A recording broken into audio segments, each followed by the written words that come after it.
Don't tell anyone, but I think I figured out Dave's clue.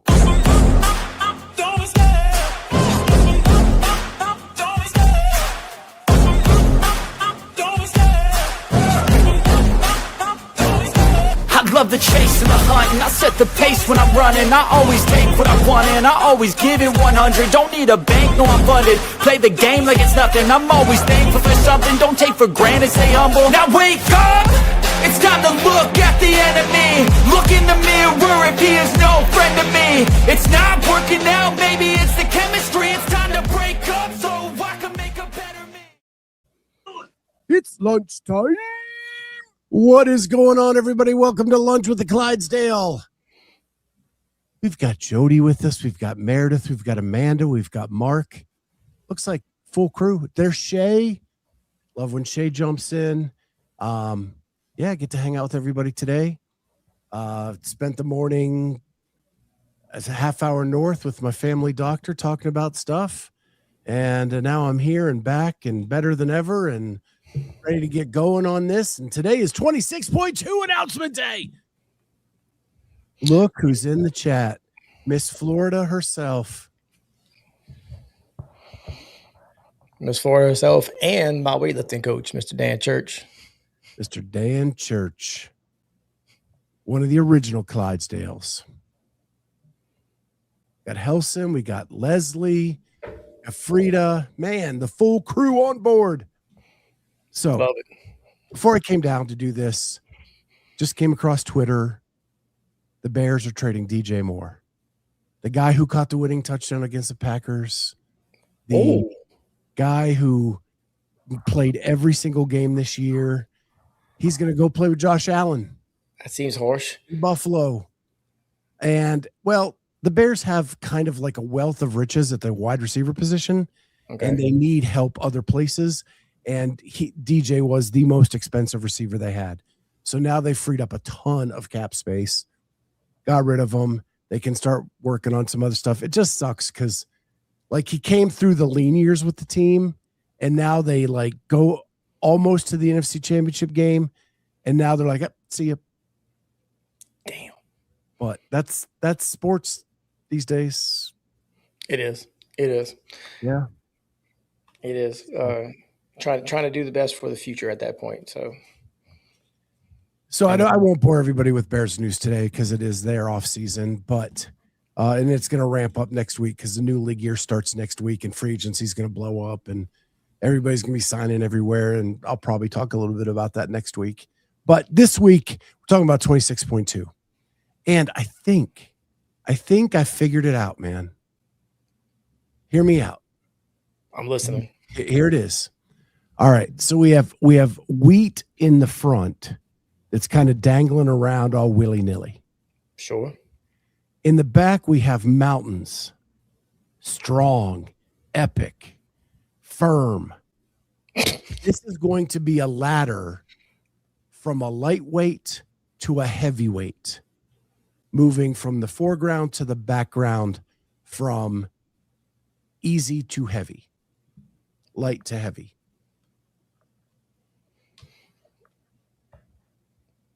Is that it? That's your whole. Yeah. Okay. So let's go. Let's make it.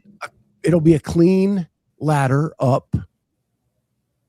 I do like the swing in the winds, like rings, or so. I do think it's also going to be progressive gymnastics from maybe like chest to bar muscle ups to ring muscle ups. And then we'll throw some double unders in there because it's whipping around. Okay. I'm not mad at that. Here's the thing that popped into mind that was been rattling around in my brain since last night some point when because this is how my brain works. What if that's not wheat? What if that's hops?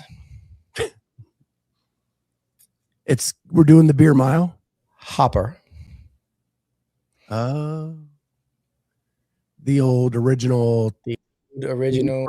He shipped it to, and it's never going to happen because it has to be programmed like well in advance. But hops, the hopper, we're just going to crank it out and just pull 3 different things out or 6 different things out, whatever the case may be for numbers, rep scheme, blah, blah, whatever, and just call it good. But because it needs to be somewhat organized or whatever, like there's only a pre-selected things in the hopper, right? Well, it is the 20th year of the CrossFit Games. The first ever workout at the CrossFit Games was a hopper workout. They could just pull back that one. Yeah. So just to build on your theory, I still think it's from weak to strong. Right. This is, by the way, it's a very flawed theory. just so you understand, but like I don't even know. I think maybe I was fixing to get into bed and it just kind of hit me because everybody's been saying, "Oh, it's wheat." I'm like, wheat, hops, hopper. Holy shit. Probably not right. I'm sure it's probably not because I just don't see that. Just the logistics of that seems like a horrible idea, especially being in Portugal and like I'm just going to ship this thing across the ocean and we'll bring it back next week. But that's where my head was at. Mark Phillips says Dallin Pepper's guess is good. And I don't know if you guys can see that, so I'll blow it up. Dallin Pepper said it's going to blow, and he's probably right. Now, how that helps you knowing what exactly you're going to do, probably not much, but he's not at all correct in that it's going to blow. Yeah. I mean, he's not wrong. Sten thinks barbell snatches double under rowing. Increasing snatch weight and progressive gymnastics ending with ring muscle ups. I went clean, she went snatch. But similar there. I'd be down with that, Amanda. The mountain is a pyramid. So repeat of the 1 to 10 to 1 deads burpees. Barf. Well, here's the problem with that, Dan, is that we just did a pyramid chipper. Literally did one last week. So I don't see us doing not the same workout, but the same workout scheme 2 weeks in a row. Like that's not going to happen. Shay says definitely double unders. Can't tell you two how nice it is to Clydesdale and chill. 100%, Corey. We're glad we're here for you. Ortega says it's barley burpees over the barley. Okay, that's Ortega with the dad jokes. I like it. Yeah. And he might be right. He could be. That's entirely possible. Could be a young plant, but hops look very different. Wayne, I've never seen a hop before in my life. That's just my very flawed theory. You understand? We're never going to do Zurchers, Kenneth. No, why would no? He throws that in there every day. I think his Z key just needed to be worked. 100%. It just hadn't been used in a while. In every day to work it to make sure it'll always work. Weed has nothing to do with it. I say it's about blowing windmill type exercises since last week was legs. My 15-year-old brain cannot handle. I'd say it's about blowing. It can. I like Tristan's right here. Ascending difficulty gymnastics, 18 to 20 minutes, maybe a row in there too. Vicky says, sorry, I'm late. Well, doggone it. Yeah, don't let it happen again. Amanda says, I like the interval work because the plant leaves the screen and comes back. It's only been like one time that we've done like interval work, I think. Oh, I don't even. And like late teens, we did some interval work, maybe.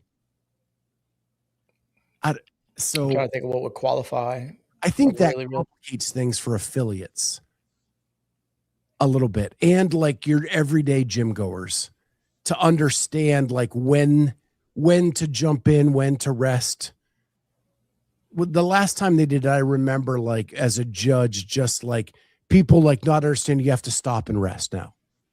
Like they just want to keep going. I just got my first bar muscle up right before that, 2019. It was something 3 minutes of rest and then It's like snatches and barpees and burpees, and then barpees and burpees and bar muscle ups. And there was a 3-minute rest in between. Dan Church says, "Oh no, what about the burpee ascending snatch weight open workout of 2013?" Right. Gosh, that was my first ever open workout. The video still lives on the internet. Did you know that? Internet's forever, baby. Let me see if I can find it. That was a hilarious time of neon, big tall socks. It's the best. And two friends talking me into doing this thing that they call the open.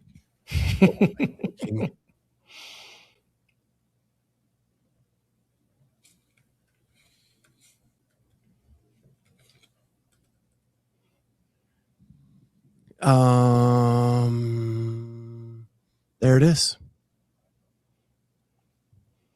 If it's burpees and snatches, dog, I'm in. Sign me up. Let's go.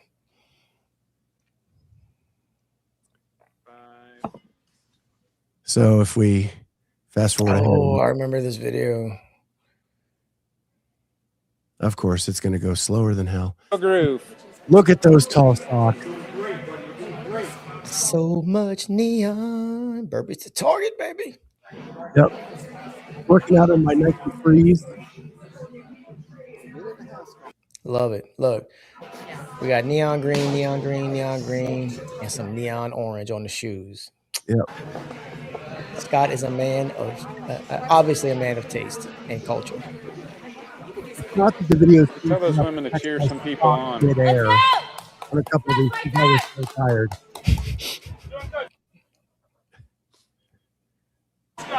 It was that was an awful workout. The thing that is crazy about this workout is I'd never snatched 135 before, which was the second barbell.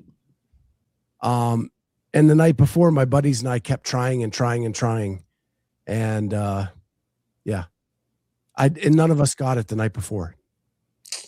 Night before don't matter, brother, man. Only matters after 3, 2, 1, go. The Richard Simmons headband, nice touch. Hey, Ken, that is a Rich Froning Rogue headband that has slid up my forehead because of my inability to do that. Do burpees fast. So anyway, there it is. A little trip down memory lane. Bring back the neon. Bring back the neon. Now I can't get the Maniac song out of my head. Yeah. Yeah, they sprayed me down with water bottles after. Absolutely. Yeah, you hit the water just hit you on the face. Yeah, it was a beautiful sight. Absolutely. So that's Dave's clue. There's some predictions in there. I think Vicky just threw another one in there. Ascending gymnastics, clean and jerk, and probably dubs. That sounds vaguely familiar, but if you were on time, Vicky, you would have heard me say that off the top. I said it all without the jerk. This is what happens whenever you're late, Vicky. This is what comes of you being late. I'm just saying. Maniac on the floor. And she's dancing like she's never danced before. Yeah. Welcome to Karaoke Thursday. I have an entire 80s playlist that like I'll just put on sometimes and just vibe out to all the music I grew up with. It's fantastic. LOL, dang, I'll spank myself for being late. You better. Yeah, you should, if you haven't already. All right, so we have a matchup today of Mirjam von Rohr, first place after 0.1. Yep. We have Lucy Campbell, second place after 26.1. And we have Aimee Kringle, top 10 at the games last year. If you're about to ask me who's going to win, I ain't got no idea. I I'll think tell you that right now. we, the viewer, win. Yeah, 100%. I would agree to that. I think these women are so close in abilities, especially at this stage of the season, Yeah. that it is program dependent. And Like, without knowing what it is, I would like to go just Queen Slayer, just like right off the jump. But again, it's really going to depend on what comes out. Like, it's not like last week when I can just go, I don't care what it is, the muscle hamster's winning. Like Iron Hog, whatever you want to call him. Like you can pick Colton on week 1 and pretty much guarantee he's going to win whoever he's going up against, right? Yeah. This one's too close to call, in my opinion. So if I'm right and it's cleans and it gets progressively heavier, I think that all goes into Mir von Rohr. Right? One, Lucy and the Franken monster catch is gonna limit her at some point.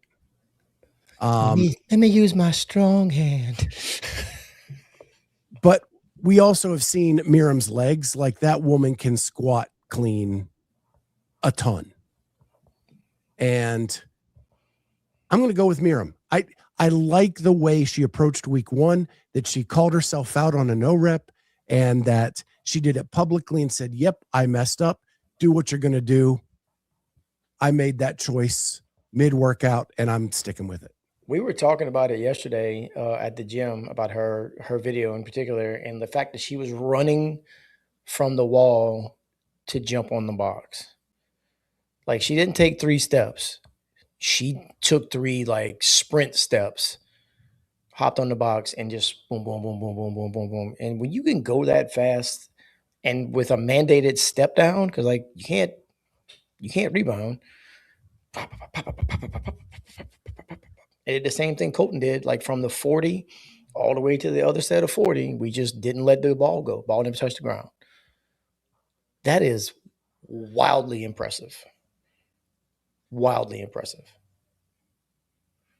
So you pick Queen Slayer, I pick Mirjam, and it'll probably be Aimee Kringle. Yeah, but here's the thing. I got, like you said earlier, I have no problem with whoever wins because I don't have a dog in this fight. Like, I got one person I'm rooting to make the games. She is not high profile enough to warrant making doing an open announcement yet. So we'll see if she actually makes the games and see what happens next year. But that's my female I'm rooting for this year. But as far as this is concerned, like, out of the 3, let's go with second place from last year. Miss Campbell there. Ed AI asks, will the winner of this be podium contender for the games? I think everybody here is a podium contender. Absolutely. And I don't think one open workout tells you is enough of a data point to tell you how they're going to perform at the games. No. And the women's field, again, is wide open. No Laura. No Laura. So pick a name out of a hat. If you were in the top 10, maybe the top 15 from last year, you got a pretty decent shot. If you've been training and you've been healthy and you've been standing up and doing all the things you're supposed to do, you have a pretty good shot. We're adding to the mix Alex Kazan, Emma Lawson, who were not in the top 15. Nope. Gabby McGowan. Like, it's going to be it is going to be as wild on the female side as it is on the men's side. And what we got last year. I think the games will be better for it. That's it. Yes. Like, it's great to have the dominance, but we've had that. Yeah. We just need a change of pace. Yeah. Look at how exciting the men's side has been since Matt retired, right? Justin wins 2 years in a row. Then he gets knocked down. Then that guy gets knocked down. Then that guy gets knocked down. Last year, who knew? Like, oh, shit, okay, could be anybody. Dan's just looking to beat Corey this time. Well, if it's heavy snatches, Dan, you got me smoked. So I ain't got to worry about that. Or heavy clean and jerks for that matter. I can move a barbell pretty damn well, but I ain't beating Dan Church in a barbell workout. That's just not going to happen. You know what's the most impressive about Dan Church is the man can move some weight, and then he can go upside down, and he's really, really good. Yeah, I synced it. Really good. I synced it. Yeah, it's a hell of a combination. So we have that.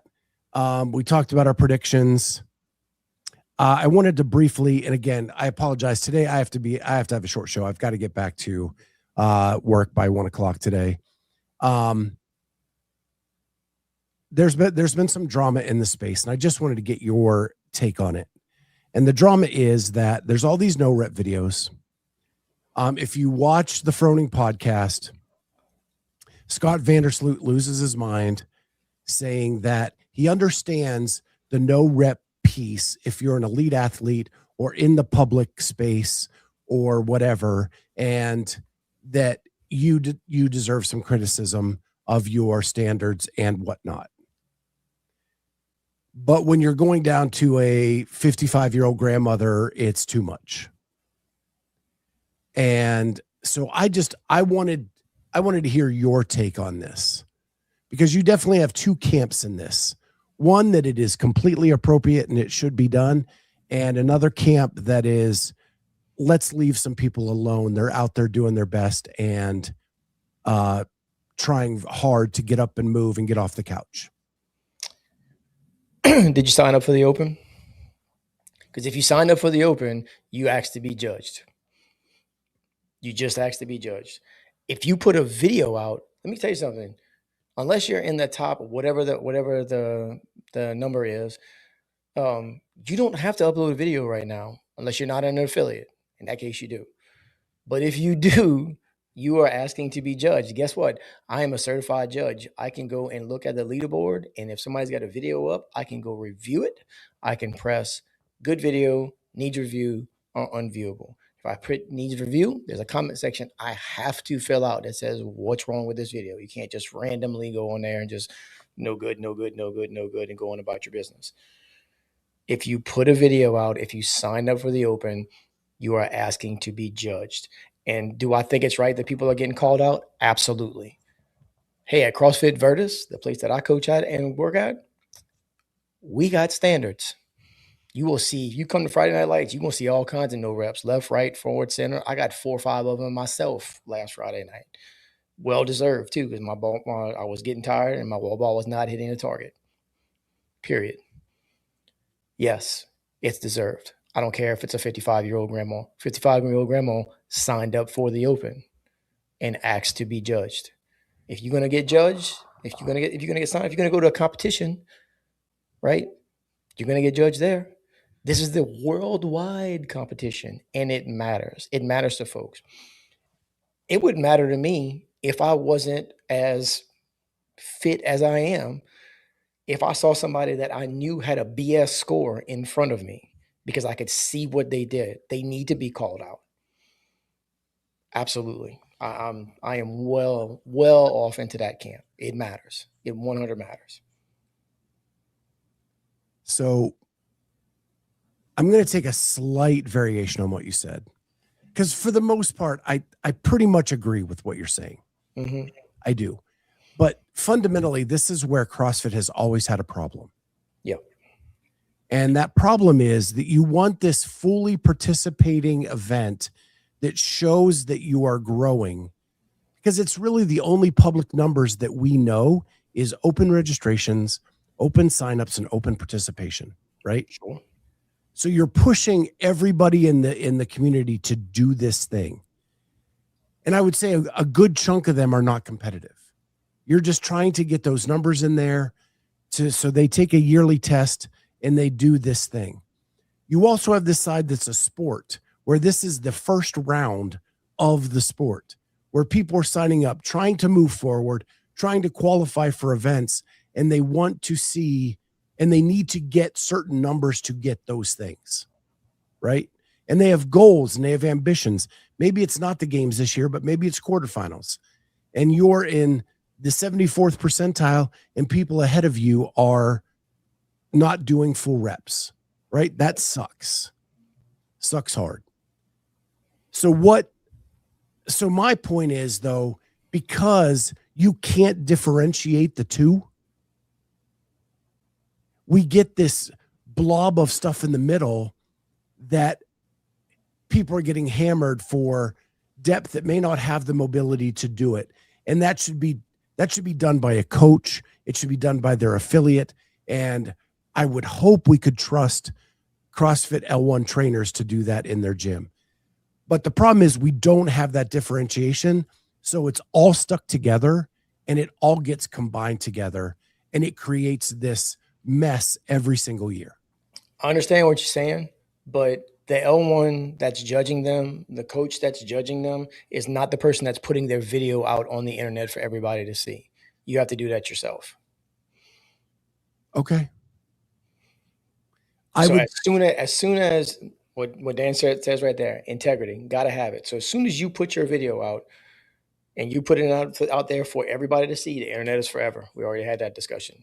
Boom. Now everybody can see it. Everybody gets to judge it. And if you want to get called out, you're going to get called out, especially if you have a score that already looks like it's nonsense.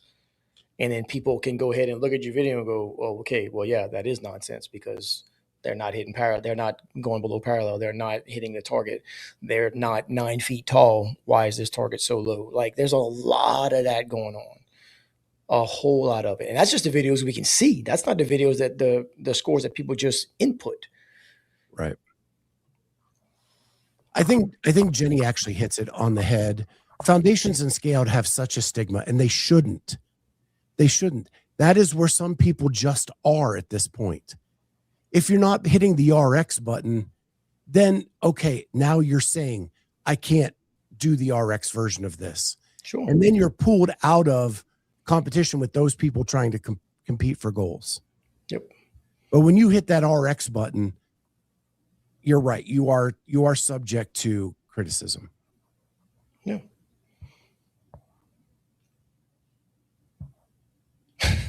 And then maybe that's the differentiator that that people aren't using that they should.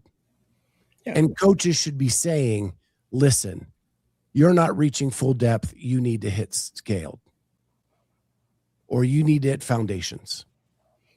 Come to my gym. I guarantee you will be held to the standard because that's what we do. I will brag on my gym every day for that because that's what we do. I tell people in coaching classes, hey, if we're doing dumbbell snatches, both heads are touching the ground before it goes back up. Why? Because we have standards here at CrossFit Virtus. And we're not going to get caught out. We're going to do stuff like it's supposed to be done. John George said something I wanted to show. His rant was stupid and hypocritical. His rant was personal. He said Hiller only cares about views. This coming from a guy who gets paid to generate views. And that is kind of right. It is right. Helson says, unfortunately, it all starts with affiliate owners and judges. They don't hold their member accountable. Mine doesn't. So when Hiller exposes them, I don't mind at all. Some don't. We do. And I'm glad we do. I'm glad I'm somewhere where the standard is the standard. Like our owner, Cecil, will tell you flat out, the standard is the standard. If you're not hitting a standard, then you're not hitting a standard, period. He was NoRepping my son that he was judging right there in front of me, and everyone Brody deserved, and he knows he deserved. And everybody was good with it, like just moving right along, you know, hey man, be better. Yeah. Gotcha. I'm going to share this real quick. So Vicky was talking about how she yelled no rep at her husband so much that this is what happened.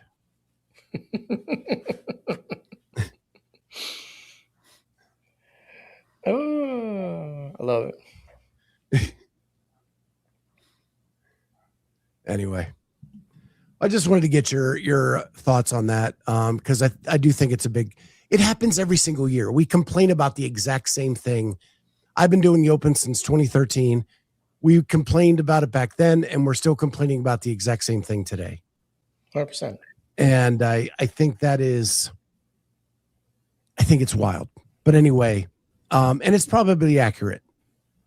That's why I think this Xenom thing is interesting, because it isn't about who you beat. It's about your score based on a standard. Right. Right. It's not that you finished one rep ahead of me. It's that you on this chart finished here. I think when it comes down to it, there's two very distinct camps. There's the people like us who are saying, hey, man, the standard is the standard. Hold me to it because I'm going to hold you to it. If you are in my presence, you're going to have to move like it is, because my score to me means something when it gets on the board. And then there's a group that's like, oh, I'm just here having fun and I'm just going to play whatever. And those two people do not cohabitate, generally speaking. And what ends up happening is that those people input their scores, they either think they actually got, or they put a video out and they're like, oh no, I'm doing fine. Like, no, dude, that's not what that is. And then we end up where we are now. And it happens every single year. And when I think it is, it's a peek in at a bigger problem for CrossFit as a whole. You have this sports side and you have this affiliate side. And there are often times where they do not mesh. We talked about a long time ago. If you were to ever split it off, like Dave said briefly in his week in review, like 3 weeks ago, it's like a Siamese twin where the open is the heart and it shares it. And it makes it impossible to split them. Very difficult at the very least. Right. Here's the thing though, especially, so like last week's workout is a perfect example, is that yes, there are people in there, they're doing the best that they can. That's fine. They should be doing the scaled version, but even the scaled version, as far as I know, or the foundations version, you still got to squat below parallel, because that's what we do. If I'm wrong, I am willing to be corrected. I will happily, because I did not look. I didn't get to judge anybody last week, but you still need to squat below parallel. That's just part of a wall ball. That's part of a wall ball standard. I will coach everybody to that standard. And if we can't do it yet, then we don't need to be doing whatever it is that is, because we need to be working on that. And we certainly not inputting our score as RX if we cannot hold it to the standard, which the minimum standard is below parallel and then hit the target.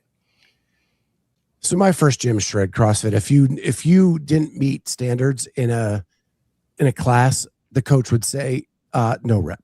Like literally in the middle of a class all the time, like to the point where we would go to local comps and we would reach full extension, full depth, and everybody else is cutting it. And you feel like, well, how the hell am I supposed to compete with these guys? I totally get it. Yep. I totally get it. At a competition, it makes more sense to me though, because you signed up, you paid, and you went to this thing. It wasn't like an affiliate or gym kind of family event, right? No, and that's where it gets confused in the open. There are people there just doing it to hang out with friends and not to compete. And because of that, we will have this argument until the end of time. But the biggest thing is that they're hitting RX instead of hitting what they should hit. Correct. Foundations. That is the biggest thing. Check your ego at the door, people. That's all you have to do. Well, I had the 20-pound ball. That's great. Your knees, your hips never got below your knees. You can throw a 20-pound ball all you want. Vicky says, how many people video themselves in workouts and actually look at what they're doing? I'd argue more people should be doing that on the regular. I used to do it all the time. I have not done that in 5 years, 6 years, whatever. I do it pretty much every week. I want to get back to that place. I just, Yeah. Yes, Phillips. Forget the open. I want to squat below parallel because humans should be able to, barring injury or disability. Amen. Amen, Mark. Amen, Mark Phillips. Good job, brother. We can't lie to ourselves if it's on video. In this day and age, you can find the right angle to lie to yourself if you want to. So we had a girl in class, this happened about 3-4 months ago, who got mad at one of the coaches for telling her in a wall ball workout that she was not hitting depth, right? And got mad at her. Like, the next week, somebody videoed her and showed it to her, and she went and apologized to the coach because, oh, I actually wasn't. No, you weren't. And we're just trying to make you move better. That's it. Nobody's attacking you personally. We're just trying to make you better. That's all there is to it. All right, we'll finish up with this. And then, plus, if you're paying $200 a membership for a CrossFit gym, the coaches should be coaching you the proper way, coaching you how to move, not only being cheerleaders. And Ed AI says, I do the open so I can live a strong, healthy life and hopefully live to over 100 years old. And Ken Walters, of course, only videos PRs. Love Ken. Love it. Love it. Last thing I wanted to talk about is I did something last night. Oh, I sponsored an athlete. get out of here. I did. I sponsored an athlete in the Grid League. A Gridley athlete, no less. I did. Do I know this athlete? Her name is Lauren Olson. Oh, I do know that athlete. Lauren's awesome. She is awesome. She's a maniac, dude. She is fantastic. She is on the Houston Bandits. She is one of their lifting specialists. She's strong as an ox, dude. It's ridiculous. But I met her like early on when I started this podcast. She is one of the first listeners we ever had. And she was on Team Believe a couple years ago that went to the games. One of their members smashed his face working out right before the games and they couldn't compete. And if you ever watch a Grid League match, Lauren dances the entire time. She's the female version of Corey. It's fantastic. And so Clydesdale Media sponsored Lauren Olson for the 2026 Grid League season. She's the best, dude. So I'm super stoked. Oh, it's only the second time I've sponsored an athlete in an event or whatever. But the Clydesdale Media logo will be on her jersey. She's number 2.